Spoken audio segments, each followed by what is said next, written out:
Hey everyone, welcome back to Portal of Wisdom. I'm back today with another story for you. So if you are new to the channel, like and subscribe and click that little post notification bell so you can get alerted when I post new videos. And now on to today's topic. So today's topic is definitely an interesting one. This is a story of the new shoes of an outlaw, but this is not what you think.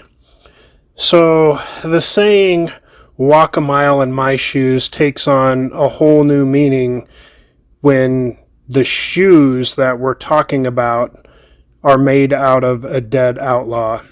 This sounds like fiction, but it really happened, and here is the story. George Parrott was born in 1834, so he was either born in France or possibly Ohio, as records here were unclear. But he also went by George Warden, and he moved off towards the Wyoming area, and he got into some trouble there. So his nickname was Big Nose George because he was said to have a big nose. He was a cattle rustler and a train and stagecoach robber in the Wyoming area in the 1870s and early 1880s. So in 1878, after an attempted train robbery that failed to derail the train as planned, George and his gang fled into the Wyoming mountains. They had basically planned to steal the cash from the pay car that held the funds to pay the Union Pacific Railroad Company payroll. And this happened near Como, Wyoming, and the local sheriff's deputy, Widowfield, and the Union Pacific detective Henry Tip Vincent, they tracked down the gang. And Big Nose George and Dutch Charlie Burris and the rest of the gang, they were hiding out near or in Rattlesnake Canyon. So when the lawmen were getting close, they saw the outlaws fire, and apparently the outlaws also must have saw them coming, and they stamped out their campfire, and they hid in the bushes and they waited for the lawmen. And when the lawmen got to the campfire area, they saw that it was recently put out, but it was still warm.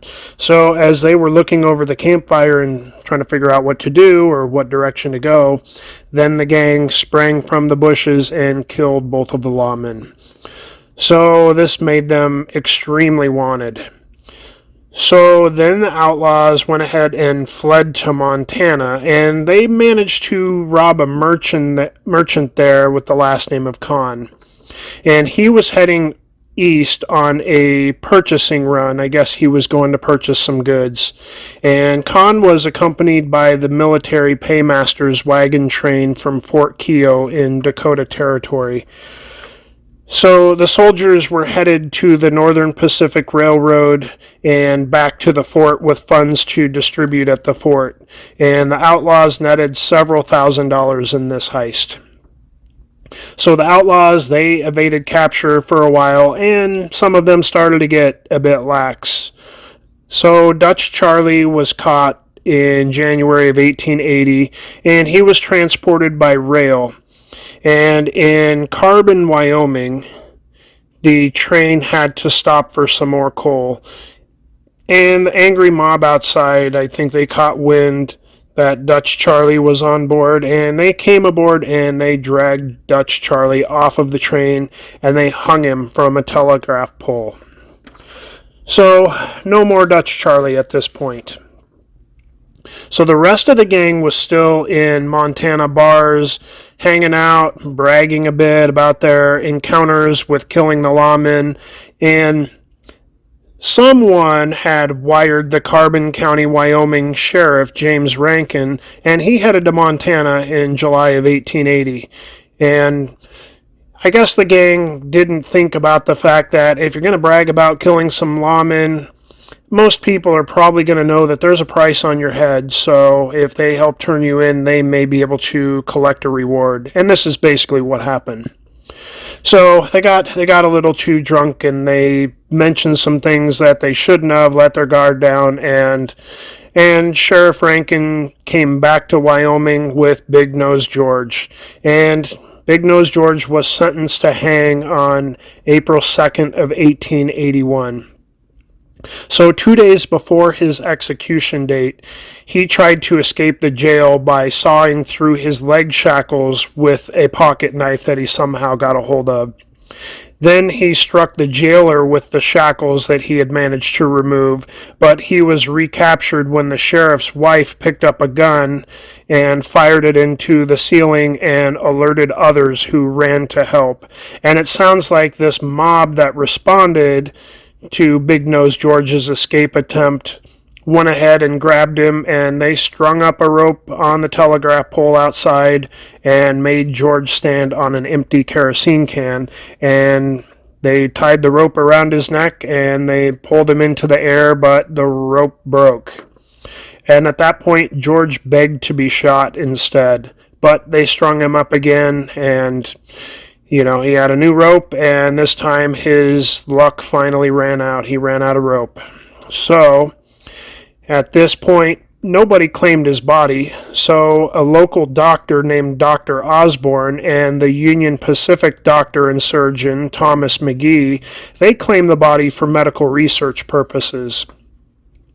So Dr. Osborne, he made a death mask and had the Outlaw skinned. I believe a lot of his skin was sent to a tannery in Denver. And this skin was used to make shoes and a medical bag, and the shoes still exist, but the medical bag has been lost to time. So Dr. McGee cut the top of the skull off of Big Nose George and examined the brain. Then he gave the top half of the skull to his medical protege, Lillian Heath, who would later become Wyoming's first female doctor. She used the top of his skull as an ashtray and a doorstop for many years before the rest of George's body was found again in 1950. And it was found in a whiskey barrel at 5th and Cedar Streets during the excavation for a new department store there. So Dr. Osborne would end up wearing these shoes that were made out of the Outlaw to his inaugural ball as he became the first Democratic governor of the state of Wyoming not too long after George was killed. And DNA tests have been done, and in 1995 they determined that the shoes were in fact of human skin. They were made of human skin, and it did match George Parrott. And the shoes and the death mask and the skull, they do remain in museums even today. And I believe the museums are in Rawlins, Wyoming, and also in the Union Pacific Railroad Museum that I believe is in Council Bluffs, Iowa. So that is the creepy story of Big Nose George and how his body was used to make shoes and a medical bag and an ashtray and who knows what all they made with his body. But that is the story of George Parrott.